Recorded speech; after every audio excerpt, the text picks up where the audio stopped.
Hello, I'm Layla. Welcome to Layla's Winning Wines, where we taste and demystify wine.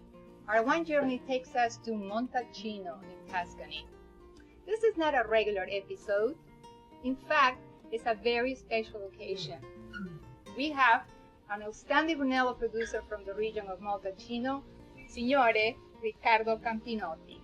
Thank you for having me. Ciao Riccardo, thank you for giving me the opportunity to talk about the picturesque town of Montalcino, the Consorzio del Vino, the Brunello di Montalcino, and of course Le Ragnaie, your winery and your wines. Let's start with Montalcino, this walled-in, hilltop, beautiful town with views of all the country landscape of the Tuscan region. Mm-hmm.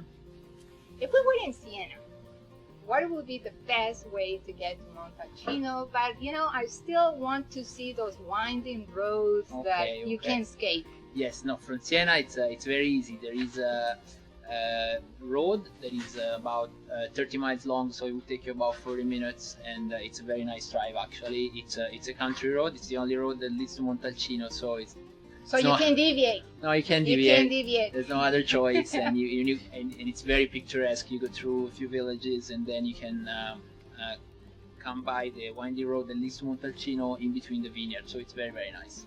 Okay. Let's say that we're already in Montalcino. As a tourist, what would be those places that we must go see? Those sites that you just should not escape. Yes, most tourists of course come for the wine, but in Montalcino there are many so beautiful wineries will be the first. Yes, obviously, but you know, in Montalcino there are lots of beautiful monuments. Above all, the Abbey of Sant'Antimo, which is a very old abbey in the southeastern part of the village, and it's a fantastic place. It's very spiritual, and it's beautiful, and definitely it's worth seeing. And also, if you go to the village of Montalcino, you want to visit the fortress, the old fortress. The fortress? Yes, absolutely. Where you can, there is a wonderful view when you can go up on the ramparts and on the walls. It's very, very nice. Name a couple of restaurants that you go frequently, but you know, there are good restaurants and they're great restaurants, and you know, there's a great diversity. But I'm looking for a special place, the one that will have total harmony. Wine, food, the Rustan, Tuscan decor, you know, everything is in harmony. Yeah. A gem. My favorite places in Montalcino probably would be the simplest places rather than the fancy place, because it's where you get the real feel of the countryside. And yes, that's exactly what I'm talking about. My very favorite restaurant is called Il Pozzo, and is in the village of Sant'Angelo in Colle, and it's very traditional food, no frills. It's a very great atmosphere, great ingredients, and lots of good wines, and the owners are very nice, so I highly recommend that. So when you walk into El Pozzo, what you see is people from the area, not a whole lot of tourists. You can see tourists obviously in they season. They have discovered it, obviously. Yeah, obviously. Yeah. And in season there's lots of tourists. You can't escape them, but, thankfully. But also you can find lots of people from the areas. Yes. So. What about enoteca or enotecas? You know, it's a lazy afternoon and you want to have a glass of Brunello, a glass of Rosso, a chunk of Pecorino Toscano, and maybe buy a bottle of wine at the end. There are several good enotecas in Montalcino. Probably my favorites are one is called Le Barrique. They're a wine bar in the main road. They have a very good selection of wines, but above all they serve good food as well. And then there is a very nice wine store inside the fortress. And I heard about that. Yeah, I mean, it's a very nice wine store, and the food is. I mean, they don't sell much food there, but the wine store is excellent, and the setting is incredible because it's right inside the fortress, so you can sit and have a glass of wine right outside in the middle of the castle. So can you repeat those two names for us? Le Barriques and La Fortezza. And La Fortezza. Yes. Okay. So now we have covered the town of Montalcino. Let's talk about the Consorzio del Vino Brunello.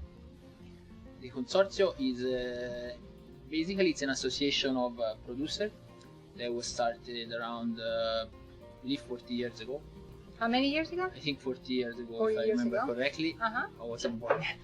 But is an association where all the producers give each other a set of regulation that they're supposed to follow in order to protect the label. the label and the DOCG wine. So they, in other words, they control that the wines are made following the law of the DOCG. The regulation. The regulation guidelines. of the DOCG. So that's basically their role. Exactly, and they are, of course, the assembly. They are the expression of the producers. So everything is decided between the producers that elect a governing body, and inside this there is they check on the production of the wine. They make sure that the wines are made in a certain way, and they do. Most importantly, they taste. There is the commission that does the tasting. Yeah, we get into that Okay. later when they say you have to do this before Okay. you can sell it. Okay. So how many wines are produced under this appellation? In Montalcino there are four. The mainly, of course, is the Brunello, DOCG, Rosso, di Montalcino DOC. Then there is the sweet wine. There is the Moscadello di The Montalcino, Mhm. and then there is the Sant'Antimo. Sant'Antimo is a DOC that basically groups every other wine outside of these three. So they can be white wine or red wines, and they can be made with different varietals. So how many DOCGs are protected under One. The one? Brunello, And only the yes, Brunello. yes, the exactly. Rosso is a DOC, The Rosso is a DOC, yes. and Sant'Antimo just not too DOC long as ago well. got the DOC, The DOC, right? exactly. So now we know that Brunellos and Rossos are produced exclusively from a grape called Sangiovese Grosso, Yes. that is called Brunello in Montalcino, yes. Montalcino. So these are wines that are made under strict guidelines provided by the consortium Yes. that not only restrict the yields, the limit of the yields that per hectare, but also the age requirement for Yes. the wines. But the most important to me, seems the most important guideline to me seems like it is, you cannot sell this wine until we have a commission that sort of inspects the wine. Exactly. And they have to pass that inspection, so-called, Exactly. so they can label it Brunello di Montalcino, and then for denominazione di origine controllata e garantita. Garantita, exactly. There is a group of people, the commission, the tasting panel, let's call it, that taste the wines and make sure that they are up to par and they can be labeled. They can receive the pink stripe here, which is basically these states okay, that the wine the seal exactly. that This is the DOCG approved. seal, which means that it's been approved by the panel, and that the wine is up to par in order to be called Brunello di Montalcino. Basically, before you bottle the wine, you request the commission to taste your wine, and we actually just did that last week for our 2005, and it got approved 2 days ago. So it's good to go. It's already to Yeah, go. it's good to go. It got the pink seal. Exactly, we'll get the pink seal soon, and you get the pink seal once it's ready to be sold. Okay. So that's very important. How long does it take that process? Let's say from the time that you submit the bottle to about 10 days. About 10 days or so? The panel, meets every once in a while and a few times a month and taste the wine. Can you tell us about the aging process for the Brunellos? I mean, how many years does it The require? Brunello can go on the market. Is released on the market on the 5th year after the harvest. So this is 2009, and we are selling the 2004. The wines are supposed to age for at least 2 years in barrels. That's the minimum requirement.